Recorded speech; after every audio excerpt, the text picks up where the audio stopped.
పోలీసులతో రవాణా శాఖ మంత్రి రాంప్రసాద్ రెడ్డి సతీమణి హరిత ప్రవర్తించిన తీరును ఏపీ ముఖ్యమంత్రి చంద్రబాబు తప్పుబట్టారని పార్టీ వర్గాలు చెబుతున్నాయి. ఘటనపై మంత్రిని వివరణ కోరారని, ఇలాంటి పొరపాట్లు పునరావృతం కాకుండా చూసుకుంటారని మంత్రి తెలిపారని తెలుస్తోంది. అధికారులు ఉద్యోగుల పట్ల అంతా గౌరవంగా ఉన్నారని, ప్రభుత్వానికి చెడ్డ పేరు తెచ్చేలా ఎంత స్థాయి వారు వ్యవహరించినా కూడా ఉపేక్షించేది లేదని సీఎం చంద్రబాబు చెప్పినట్లుగా పార్టీ వర్గాలు తెలిపాయి.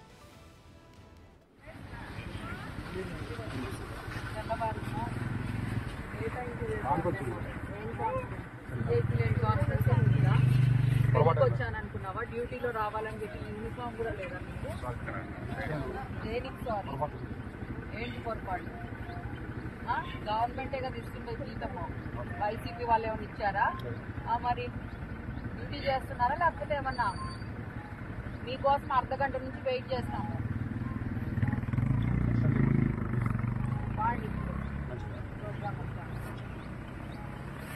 మీరు వస్తున్నారా ఎట్లా? అదో మీ వెహికల్లో క్యాన్వల్ స్టార్ట్ చేయండి.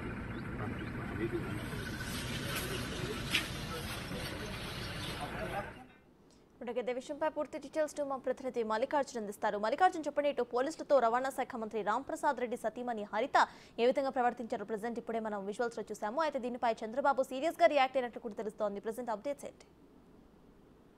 మొదటి నుంచి కూడా ముఖ్యమంత్రి చంద్రబాబు నాయుడు అందరికీ కూడా ఇటు కేబినెట్ మంత్రులకు కానీ, టీడీపీ నేతలకు కానీ, మొత్తం ఉన్న అధికారులకు కానీ చెప్తున్న ఒకటే విషయం చెప్తా ఉన్నారు. మనం రాజరికం లాంటి పాలనలో లేము, అందరితో కూడా సఖ్యతగా ఉండాలి, ఆడంబరాలకు పోవద్దంటూ కూడా మొదటి నుంచి ఆయన ముఖ్యమంత్రి బాధ్యత చేపట్టి దగ్గర నుంచి కూడా చెప్తున్న పరిస్థితి కూడా ఉంది.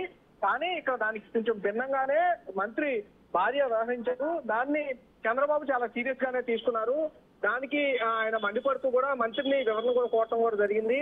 పోలీసులు కానీ, అధికారులు కానీ ఎక్కడా కూడా వాళ్ళ పట్ల అగౌరవంగా ప్రవర్తించకూడదు, మసులుకోకూడదు అంటూ కూడా ఆయన మంత్రికి వెల్లడించడం జరిగింది. మంత్రి కూడా దానిపై విచారణ వ్యక్తం చేస్తూ ముఖ్యమంత్రికి హామీ ఇవ్వడం జరిగింది. మరోసారి ఇలాంటి ఘటనలు అనేది పునరావృతం కాకుండా చూసుకుంటాము, ఇలాంటి పొరపాట్లు అనేది జరగకుండా చూసుకుంటామంటూ కూడా ఇటు మంత్రి కూడా వెల్లడించడం జరిగింది. ఏ సమయంలో ప్రతి ఒక్కరికి కూడా ముఖ్యమంత్రి చంద్రబాబు నాయుడు, నేనైనా తర్వాత మంత్రులైనా ఎవరైనా కూడా ఉద్యోగుల పట్ల అలాగే పోలీసుల పట్ల ఆత్మగౌరవంగా వ్యవహరించకూడదు చెప్పడం జరిగింది.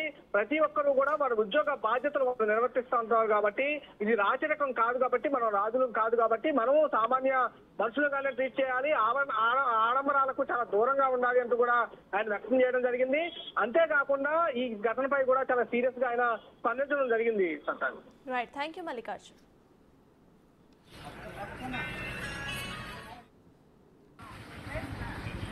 Thank you.